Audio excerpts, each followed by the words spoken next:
Part 21. Yan, ganyan nga, magpakapinsan ka naman. Pahabol pa ni Gray na hindi na pinansin ni Warren. Sa kanilang magpipinsan, napapansin din kasi ng iba na si Warren lang ang hindi gaanong malapit kay Belinda, but they didn't really know what happened in the Philippines before they learned the revelation about Belinda and Van's life. Hindi na, ayos lang. Kaya ko namang mag-commute at marami pa namang pwedeng sakyan, ihahatid kita and I also want to see Davia. Napakurap-kurap si Belinda at halos mapakamot sa batok niya. This is the first time na naging ganito si Warren kaya hindi alam ni Belinda kung paano pakikisamahan si Warren. They became close years ago, when Belinda and Van were still together, but because of everything that happened, maraming nagbago. Pero baka maabala kita. Ayos lang, sige na. Zoren, ihatid mo na sila. Napatikom ng labi si Belinda nang hindi siya pinansin ni Warren at binalingan lang si Zoren. Zoren looked at Warren, alanganin niyang tinignan, pero ilang sandali ay napatango rin naman ito at tuluyang umalis na. Ingat, kahit lasing, nasabi pa iyon ni Julius kay Belinda nang dumaan ito sa gilid para sumunod kay Zoren. Thank you. Nakangiting-ani na lang ni Belinda. Let's go. Warren said and stood up nang tuluyang umalis ang mga pinsan nila. Gusto pang humindi ni Belinda, pero napabuntong hininga na rin naman siya at tuluyan na lang na sumunod kay Warren. Sa sasakyan, halos namutawi ang katahimikan. Walang nagsasalita at talagang awkward. Gusto ni Belinda na manatiling tahimik, pero dahil sa naalala niya ang huling pag-uusap nila ni Leah, hindi na niya napigilan ang sarili sa pagsasalita. Why do you need to say that to him? Belinda said gamit ang mahinang boses.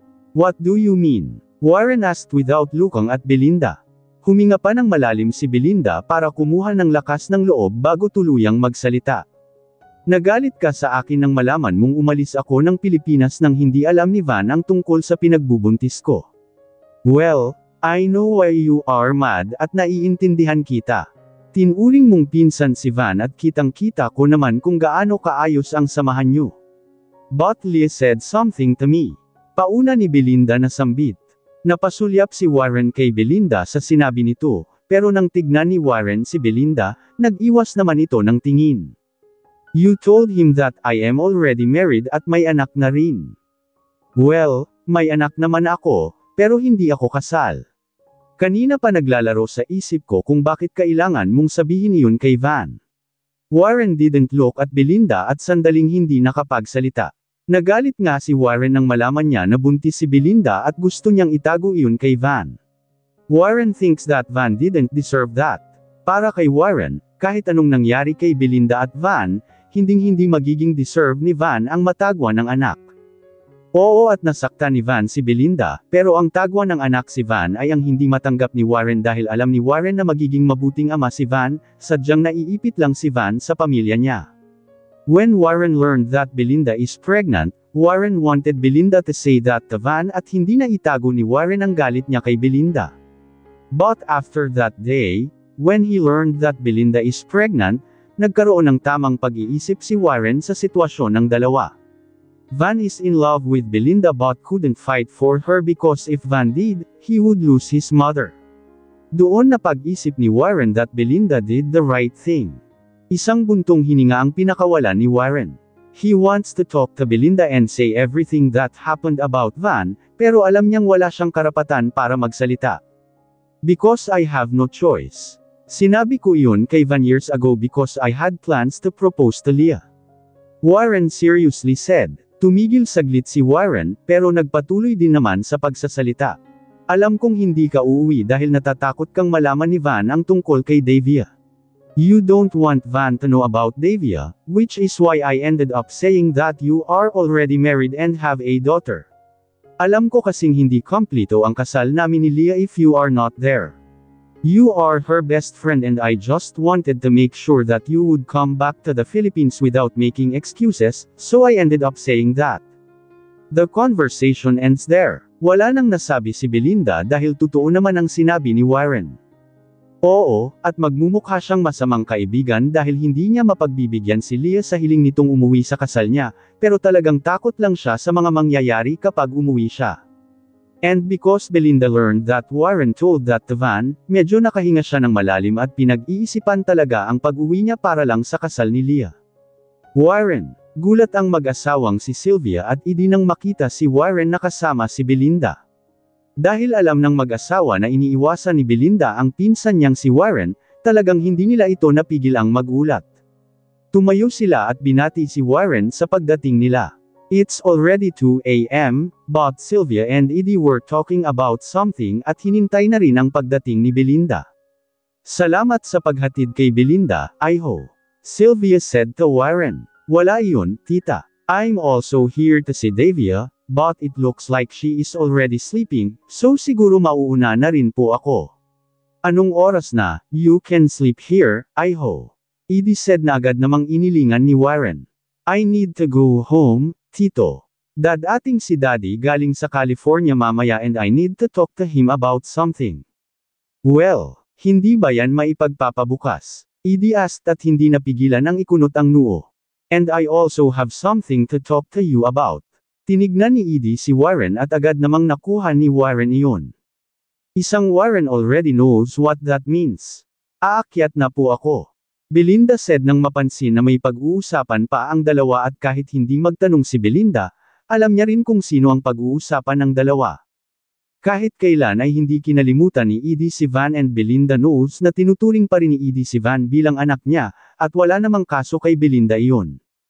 In fact, even after everything that happened, Belinda felt pleased that her father is really a good father, even after what happened.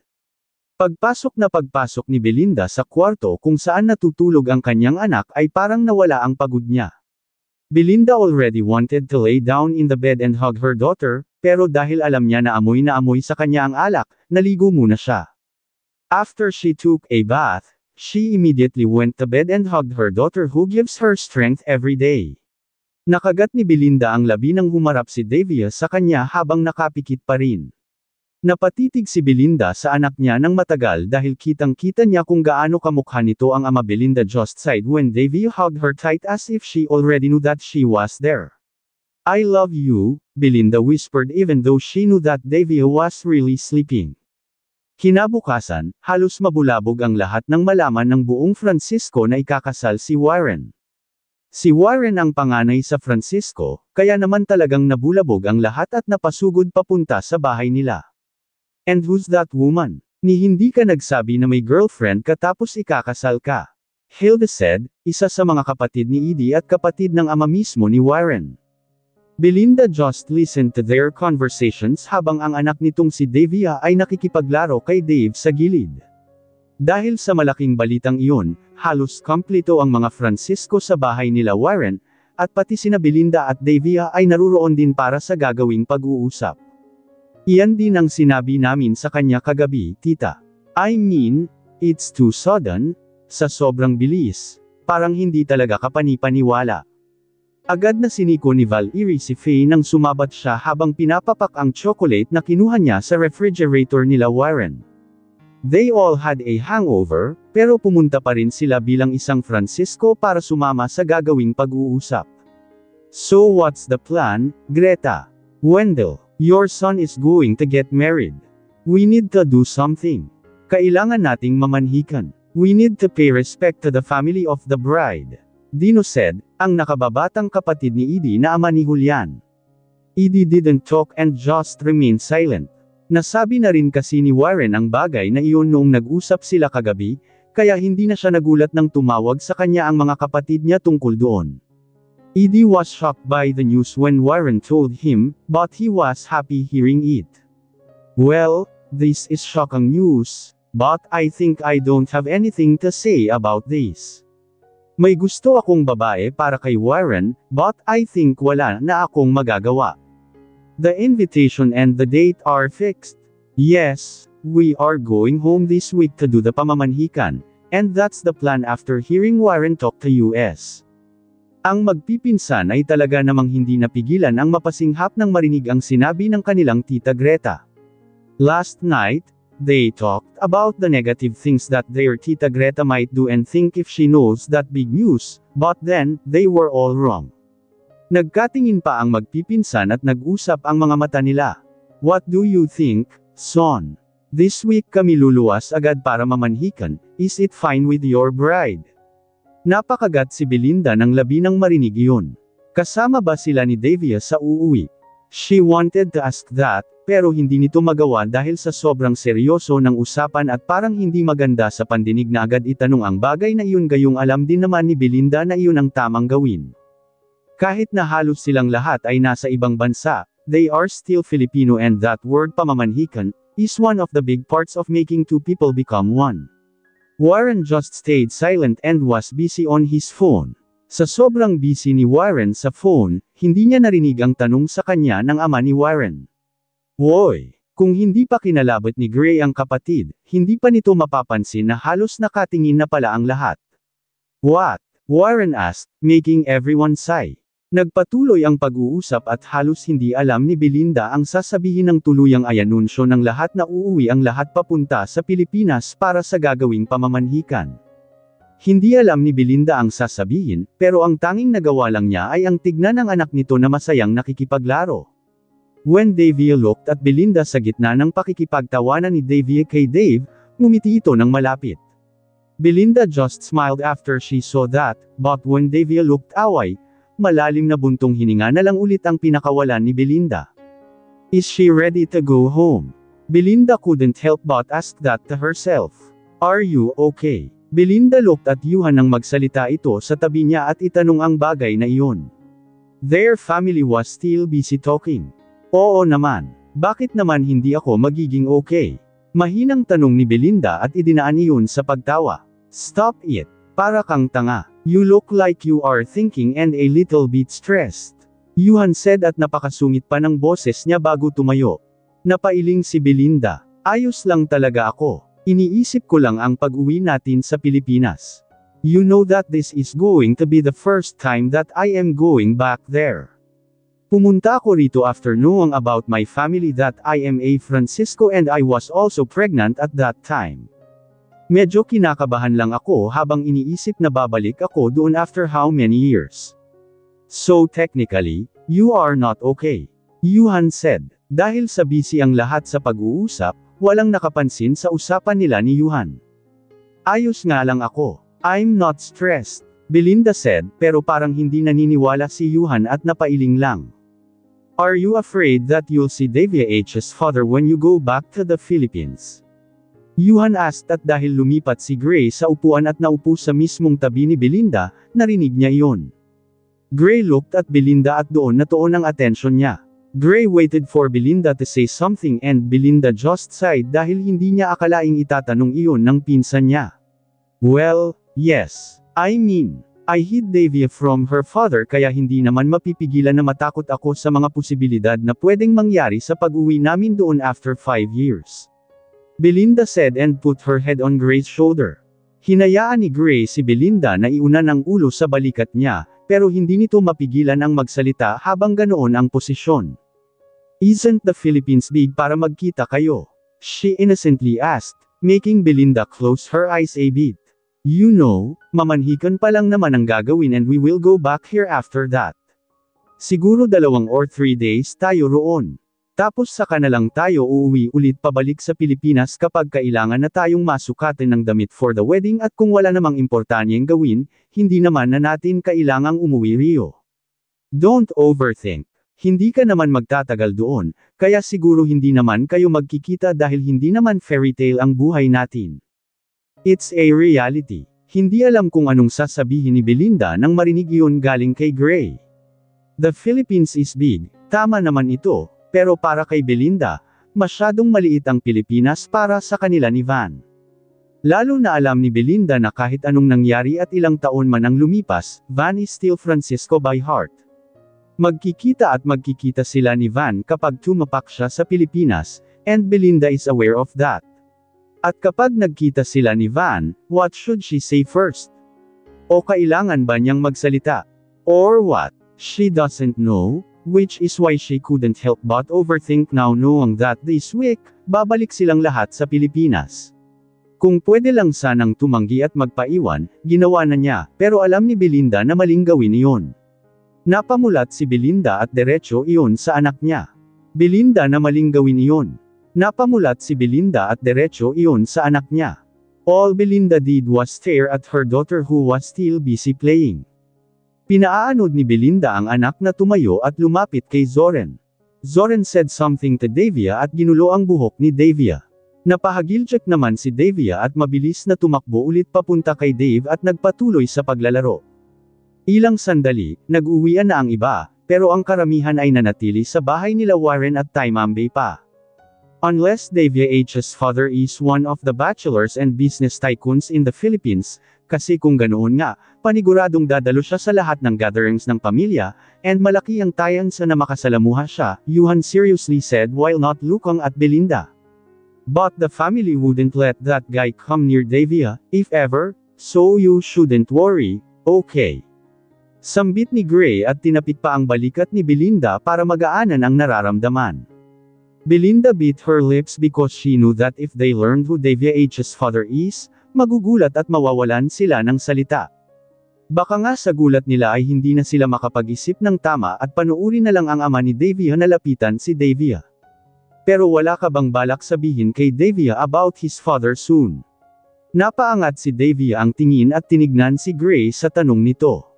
Ayokong makialam at ayokong magtanong, pero my curiosity right now is killing me because you know, hindi mo magagawang ilihim sa anak mo ang tungkol sa kung sino ang ama niya dahil magkakamuwang din siya kalaunan.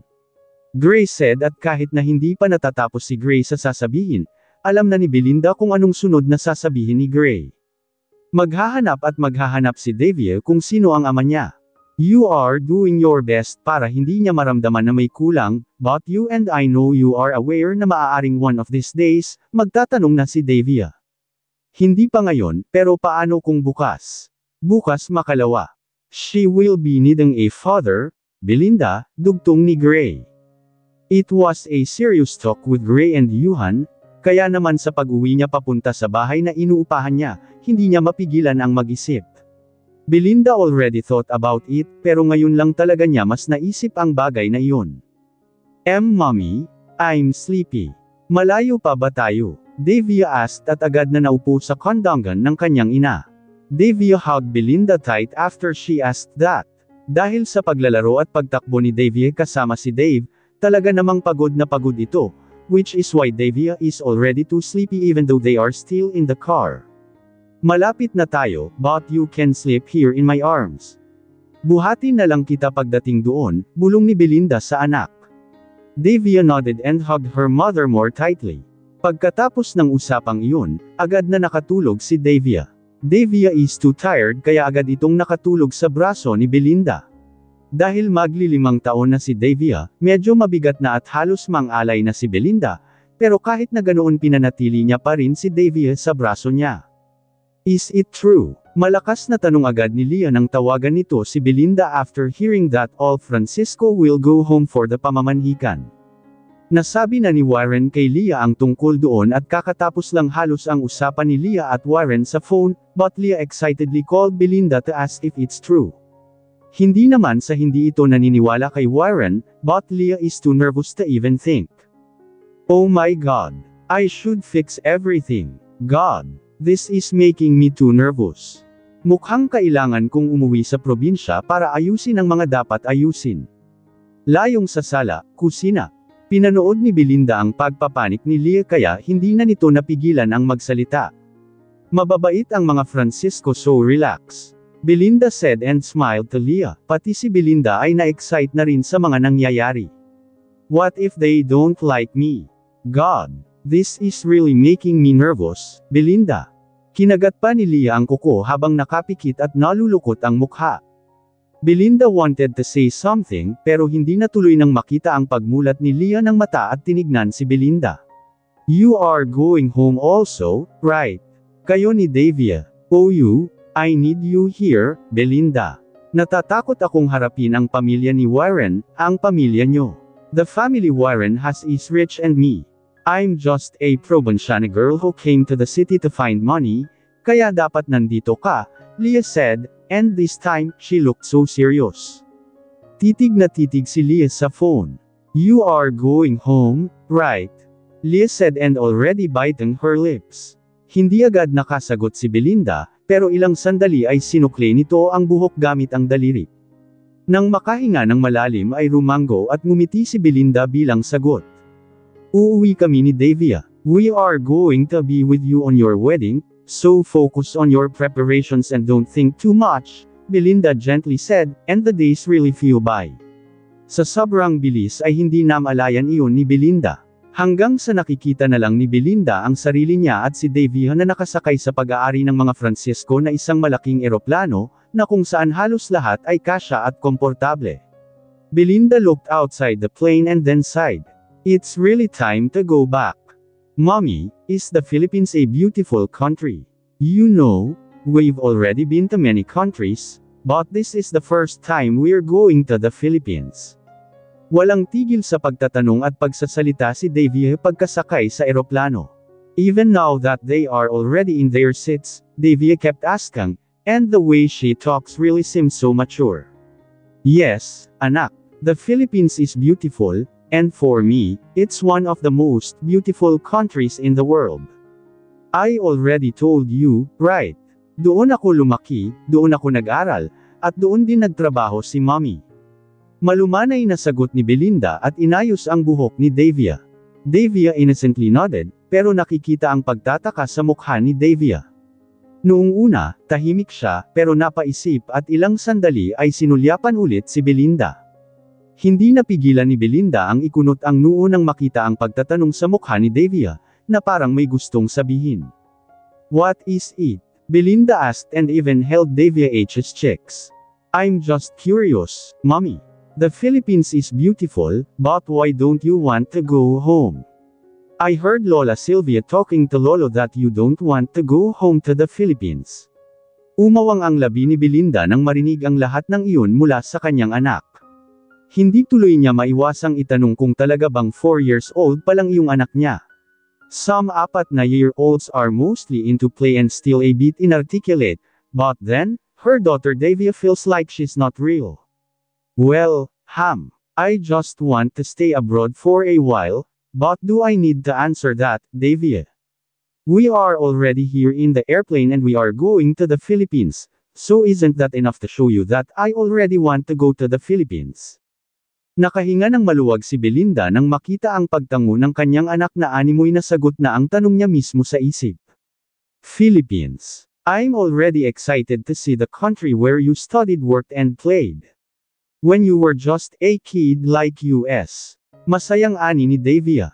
Kitang-kita ni Belinda ang excitement ng kanyang anak habang si Belinda ay talagang hindi mapigilan ang kaba dahil hindi niya mapigilan ang mag-isip ng kung ano-ano.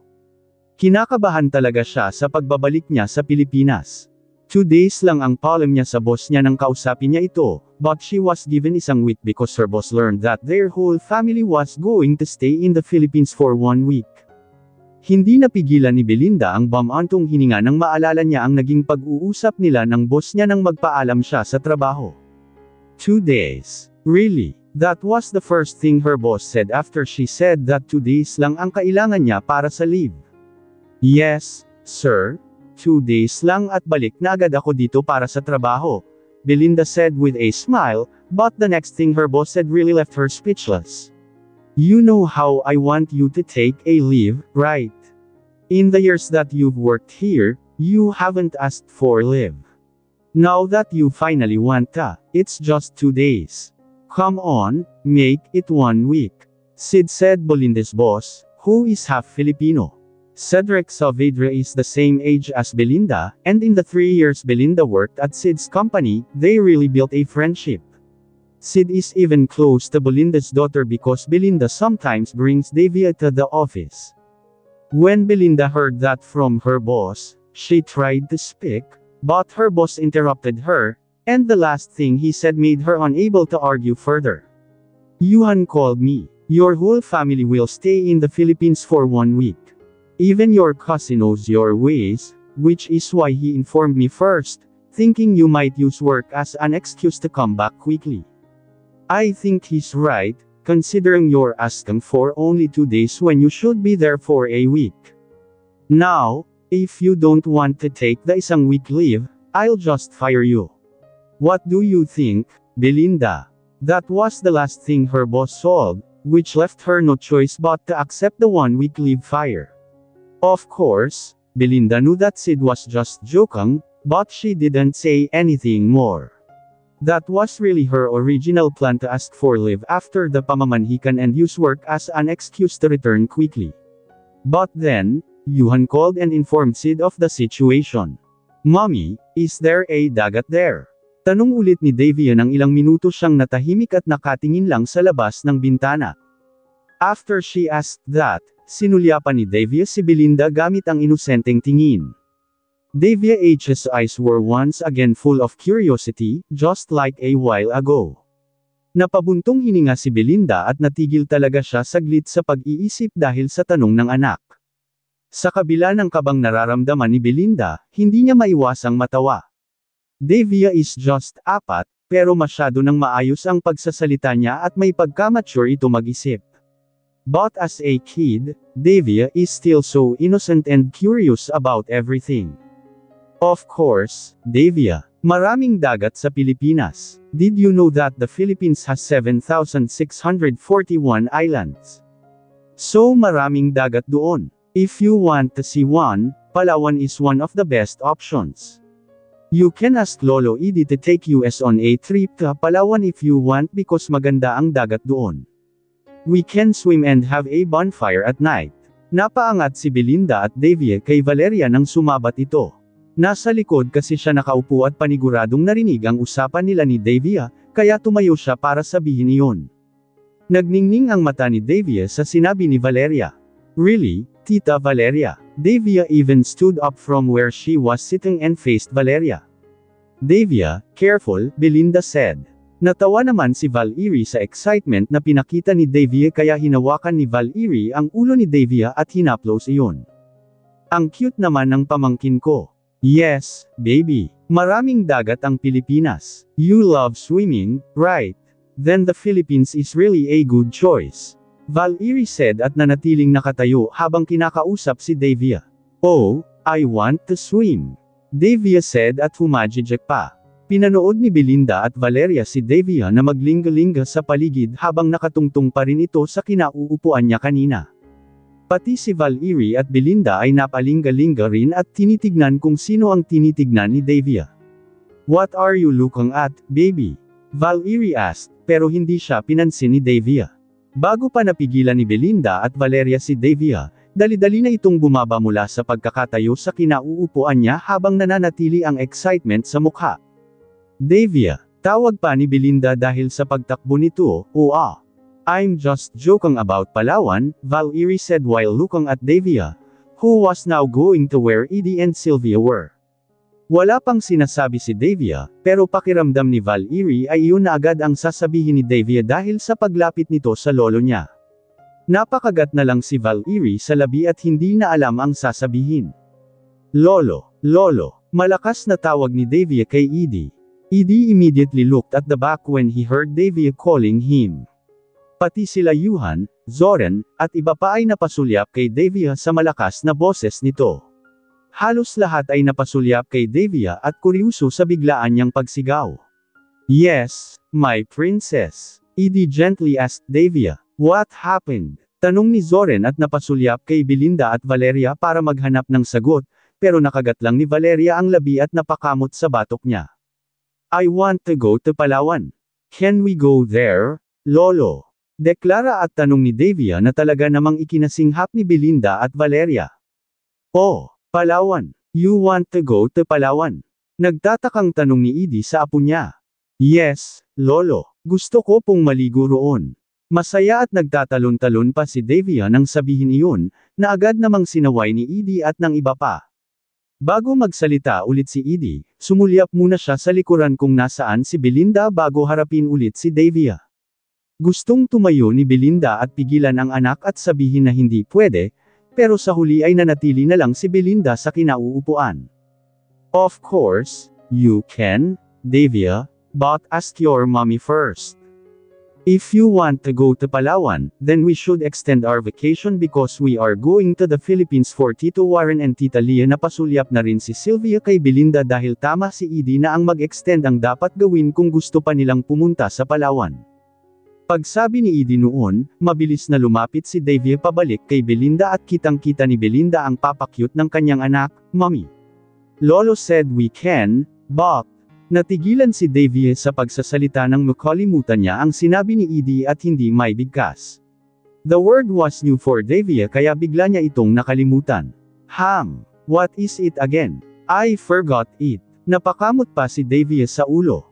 Hindi na gusto ni Belinda na manatili ng ganoon katagal sa Pilipinas, but because Belinda saw how excited her daughter was while saying the word Palawan, wala na siyang nagawa kung hindi tumango at ngumiti sa kanyang anak. Okay. We will extend our vacation in the Philippines and we will all go to Palawan after everything we are going to do, Belinda said gently. Sa sinabi ni Belinda, nagtatalon-talon si Davia at agad na lumapit sa iba para sabihin iyon, kahit na mukhang lahat naman ay narinig na ang bagay na iyon. You sure? Napasulyap si Belinda kay Valerie nang marinig ang tanong niyo. Kahit nito ang labi at mukhang nagsisisi sa sinabi niyang iyon. Valerie? And everyone knows how Belinda doesn't want to stay in the Philippines, kaya hindi maiwasan ni Valerie ang makonsensya, mga kalokohan mo kasi, si Julia sa kabilang upuan at iniiling si Valerie. Ano ba? Isa ka pa, nagugilty na nga ako rito gagatungan mo pa. Joke lang naman kasi iyon. Nakasimangot ng ani ni Valerie habang nakatingin kay Julius, after that, Valerie looked at Belinda again. Sorry talaga, paghingi ulit nito ng tawad kaya hindi na napigilan ni Belinda ang matawa ng mahina habang umiiling. Okay lang. Mukhang gustong-gusto rin ni Davia kaya okay lang, Belinda said at sinubukang ipakita kay Valeria na okay lang talaga. If my daughter wants to go in a place like Palawan, papayag ako. Ayoko namang umuwi si Davia na nakasimangot dahil hindi ko pinagbigyan. Mahina hong sambit pa ni Belinda. Halos mahigit ni Belinda ang paghinga niya nang marinig ang announcement na tuluyan ng nakalapag ang eroplano na pagmamay-ari ng mga Francisco. It was the land of the Francisco clan. Halos nagpawis din ang kamay ni Belinda sa sobrang kabang nararamdaman niya dahil talagang nasa Pilipinas na siya at wala nang atrasan ang pag-uwi niya sa lugar kung saan siya nasaktan at ang lugar na iniwan niya. Finally, si Faye at agad na tumayo. Everyone started getting their luggage, and Belinda did the same, pero mabagal ang galaw niya dahil sa pag-aalala. Sa sobrang tense niya, talaga namang parang gusto na lang niyang bumalik agad sa abroad. Pakiramdam ni Belinda ay masyado na siyang overacting, pero hindi talaga niya mapigilan ang kabahan. Kung bakit ganoon na lang ang kaba ni Belinda, hindi niya alam. Thank you, Tito Warren. Masayang ani ni Davia nang kunin ni Warren ang hawak niyang bag at siya ang nagbuhat. Pagkatapos nito, hinawakan ni Warren ang kamay ni Davia. Mauna na kami sa labas, Warren said to Belinda, na agad namang ikinatango ni Belinda dahil kukunin pa niya ang luggage na nasa kanya. Sige, Belinda said and tried to get their luggage, pero nauna nang kunin iyon ni Yuhan nang walang kahirap-hirap. Thanks, Belinda said to Yuhan and tried to get the luggage from him, pero napanguso siya nang makita ang kunot noong tingin ni Yuhan sa kanya. You look tense. Anong problema mo? Masyado kang kabado. Pagmamay-ari ang lupaing ito ng mga Francisco.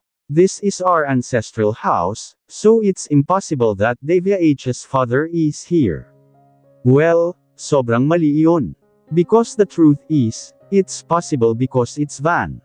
Si Van na tinuturing pa rin na isang Francisco.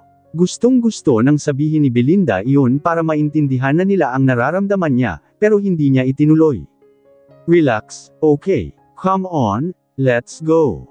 He said again at tinapik pa ang balikat ni Belinda. After that, nauna na siyang lumapit sa labasan. Belinda sighed and even massaged her temple as she started feeling a headache. Let's go. Don't think too much. Bogbog sarado yun kapag makita ng mga pinsan nating lalaki, kaya relax ka lang. Napasulyap si Belinda kay Faye sa gilid at mukhang narinig ang usapan nila ni Yuhan. Naging hilaw ang ngiti ni Belinda at tumango na lamang. Faye held Belinda and pulled her to go outside. I'm excited to see the place. Sambit pa ni Faye. Yamakap kay Belinda ang malakas na hangin at init na nagmumula sa araw. Ang mainit na galing sa araw ang siyang nagpapakitang nasa Pilipinas na nga talaga siya. Belinda couldn't help but be shocked when she saw how big the area is, at sa tabi pa ng sinakyan nilang eroplano ay may isa pang chopper at ang dalawang magkatabi nun ay may tatak na Francisco. Oh, it's been 2 years, nakakamiss dito. Hello, Philippines. Hello, mga masitera ng mga ninuno namin. Si Faye sa tabi ni Belinda at talagang kinawayan pa ang mga masitera na nasa kalayuan. Stop it, para kang tanga. Mula sa gilid ay sinabi iyon ni Zoren. Pake mo ba? Pabalik na tanong ni Faye. Where's Davia, Warren? Tanong naman ni Belinda nang mapansing wala roon si Davia at silang magpipinsan na lang ang natira roon. Warren just pointed to the left and said, nauna na sila nila Tito Edie. They are going to the first house para pagpahingahin ang mga bata. Oh, don't worry. Your mom will take care of Davia. Napatango at nakahinga ng malalim si Belinda nang marinig iyon, pero sa kabila ng pagkahinga niya ng malalim ay hindi nito mapigilan ang magtaka. Hindi maiwasang magtaka ni Belinda sa sinabi nito na first house, pero nasagot ang tanong niya sa isip nang magsalita si Julius na kakalabas lang sa eroplano. This is your first time here? So you don't know. Well, we have 3 separate places in this land.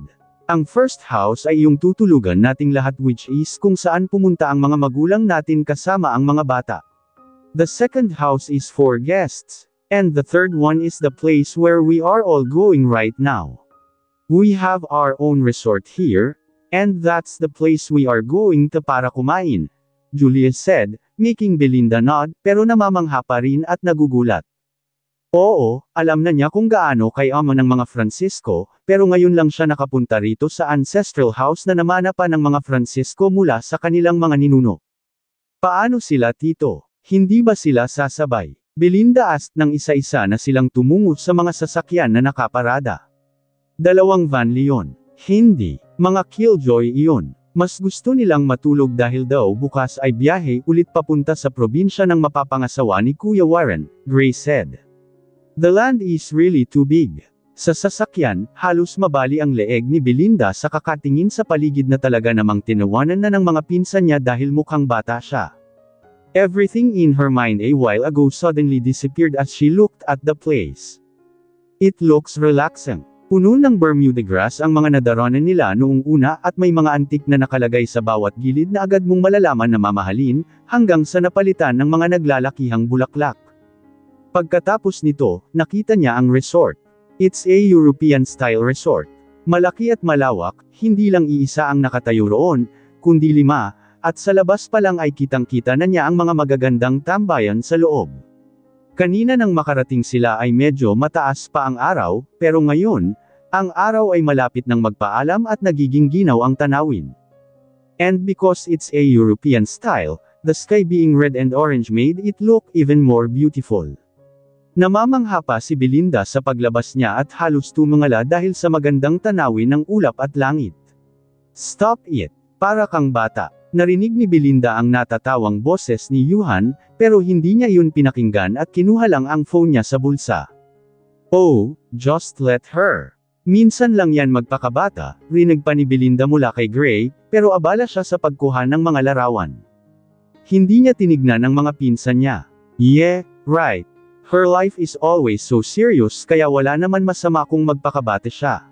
Si Valerie habang natatawa din gaya ng iba. Ang iba ay nagsimula ng kunin ang mga gamit nila, pero si Belinda ay abala sa paghahanap ng pinakamagandang anggulo ng larawan na gusto niyang makuha. Belinda smiled as she got a beautiful image of the European style. Binaba niya ang phone at napangiting tinignan iyon, pero nang inangat niya ang tingin sa kabilang bahagi, halos maglaho ang ngiti sa labi niya. Halos mabitawan ni Belinda ang cellphone nang magtama ang tingin nila. It was a cold stare.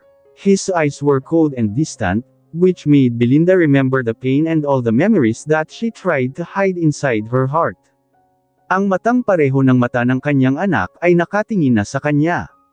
Oh my God! Oh my God! Kuya Van. Valerie was the second one to see Van standing where he was. Nagkapit pa siya ng labi habang nakaturo kay Van. Dahil sa sigaw at pagturo ni Valerie, napasulyap din ng iba at lahat sila ay nagmukhang gulat at masaya nang makita si Van na nakatayo doon. Van. What the frivake? Bro. Kuya Van. Oh my God. Hindi ka man lang nagsabi. Natauhan si Belinda sa sunod-sunod na sigaw at pagbati ng mga pinsan niya kay Van. Bigla siyang natauhan sa pakikipagtitigan kay Van. She felt like it's not right to do that. She immediately looked away and gulped. Sinubukan niyang maging normal ang kilos at halos kurutin na ang sarili para umayos ang pakiramdam niya. Hindi niya alam ang gagawin, pero sa huli ay naglakad na lang siya palapit ulit sa sasakyan dahil halos lahat ay nilapitan na si Van para batiin at kamustahin. Belinda expected to see Van dahil maliit ang mundo nila, as Van is still part of Francisco, pero talagang hindi pa rin mapigil ni Belinda ang magulat at mawala ng salita.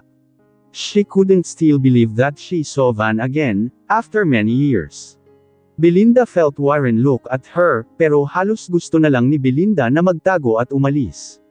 She felt like she didn't belong there.